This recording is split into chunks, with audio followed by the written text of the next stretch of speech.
So you're looking into platelet-rich plasma, or PRP, for hair loss, right? And you're probably focused on the results, the before and after pictures. But what if I told you there's one tiny detail that could literally make or break your entire treatment? It's something a ton of clinics just overlook, and that's exactly what we're going to dive into today.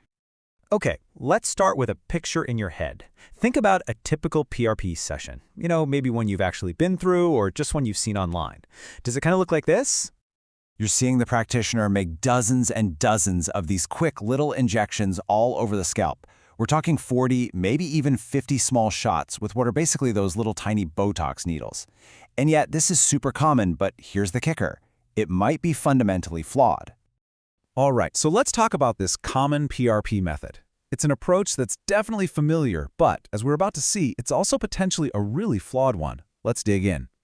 So here's how it's usually done. They use those small Botox-style needles for a whole bunch of injections, right? We're talking 40, 50, or even more. And the whole idea is to place that precious PRP into the shallow dermal layer of the skin. And hey, on the surface, that kind of makes sense. But the real problem, well, it lies deeper. Or more accurately, the problem is that the treatment just isn't getting deep enough. And this brings us right to a hidden inefficiency. This is why more injections might actually mean way less impact. Turns out, this popular technique has two major drawbacks that people rarely talk about. Okay, problem number one is all about depth. The entire goal of PRP is to get those amazing growth factors way down deep, right to the base of the hair follicle, to wake it up and trigger growth. But the reality? These tiny needles, they're only reaching the very top layer of your skin. The hair follicle itself lives way, way deeper, down in the subcutaneous fat. It's kind of like trying to water a plant's roots by just misting its leaves. You're just not getting to where the action is. And hey, don't just take my word for it. A trichologist, that's a specialist in hair and scalp health, named William Gaunitz, put it perfectly. He said when the PRP is placed this shallowly, it's not essentially directly impacting the hair follicle. Think about that. All that valuable liquid just gets soaked up by the surrounding skin and processed by your body before it can ever do its job. It's a total wasted opportunity. Then there's problem number two. It's a big word, platelet coagulation. But all it really means is that platelets are naturally sticky. I mean, that's their job, right? To clot? So what happens when you try to force them through the super tiny opening of one of those little needles? Well, they can actually clump up and completely block the needle.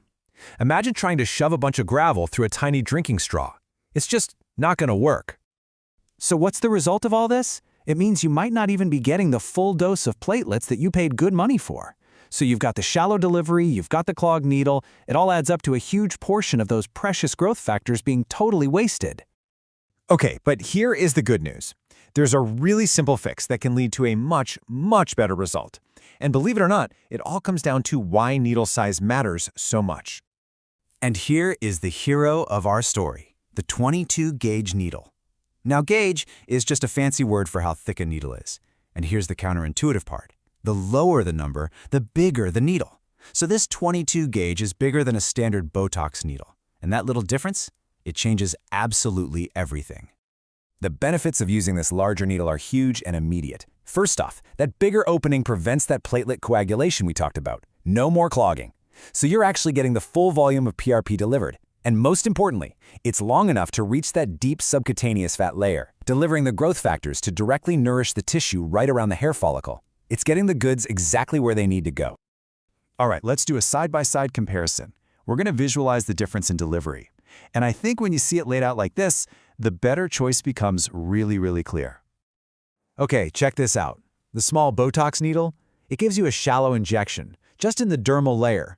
But the large 22-gauge needle, it goes deep, right into the subcutaneous fat where the follicle lives.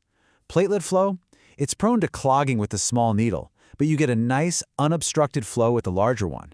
And the growth factor delivery, you go from inefficient and indirect to efficient and direct. I mean, on every single point that matters, the larger needle just wins, hands down. It's a game changer. So, what does all this mean for you? Well, this is your most important question. This is where you get to take this knowledge and really empower yourself for your next conversation with your provider. So what's the key takeaway for your treatment? It all boils down to making sure you're getting the absolute best, most effective treatment possible. And how do you do that?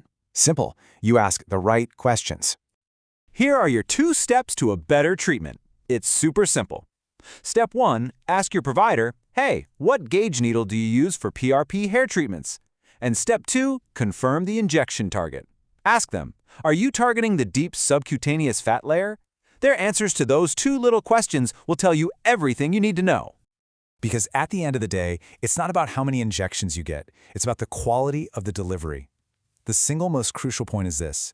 You've got to ensure those growth factors get to the one place they are needed most, right down at the base of the hair follicle. So, I'll leave you with this final thought. Are you getting the most from your hair loss treatment?